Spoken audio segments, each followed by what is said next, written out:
war-saxaafadeed ka soo baxay dowladda federaalk Soomaaliya oo u muuqday mid hanjabaad ah laguna hanjabayay Puntland maadaama ay gacanta ku hayso markab uu saaran yahay hub ama shixnad kala duwan taas oo dhawaan Puntland ay ku qabatay xeebaha gobolka Raas Caseer ayaa u dhignaa sidan.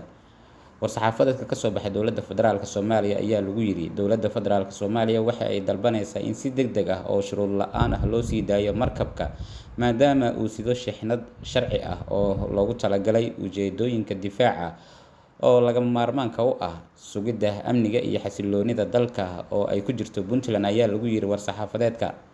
dhinaca kale dowladda federaalk Soomaaliya waxa ay sheegtay oo uga digaysaa Puntland sii socoshada dhammaan howlgallada sharci darrada ah ee ka socda xeebaha ku aadan maamulkeeda Puntland isla markaasna waxay ugu baaqaysaa baa lagu yiri war-saxaafadeedka dowladda Puntland maamulka Puntland in ay kala shaqeyso dowladda federaalk Soomaaliya xaqiijinta marinada ammaan oo ay fududeyso isku socodka rakiibta ku shaqeynaysa ogolaanshaha dowladda Soomaaliya ayaa lagu yiri war-saxaafadeedka.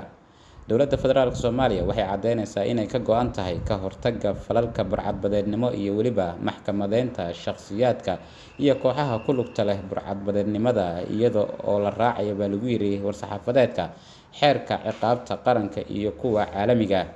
ugu dambeyntii war-saxaafadeedka ayaa lagu yiri dowladda federaalk Soomaaliya waxay ugu baaqaysaa dhammaan dowlad goboleedyada xubinta ka ah dowladda federaalk Soomaaliya oo ay ku jirto Puntland inay ixtiraamto waajibaadka dastuuriga ah ee dowladda federaalk Soomaaliya ee ku saabsan arrimaha difaaca iyo weliba maareynta badmaaxidda. faragelin kasta oo aan sharci ahayn ayaa lagu yiri war-saxaafadeedka waxay halis gelinaysaa amniga qaranka iyo weliba midka gobolka. shirkadda badbaado Farm Solution oo dib looga furay Garowe laguna sameeyay dib habeen ballaaran ayaa lagu soo kordhiyay adeegyada kala ah la dagaalanka dulanka xoolaha, beeraha, deegaanka, guryaha iyo warshadaha. shirkaddu waxay shacabka Puntland gaar ahaan xoolo dhaqatada iyo beeraleyda ku wargelinaysaa in ay u keentay dawooyin tayo leh oo la soo hubiyay.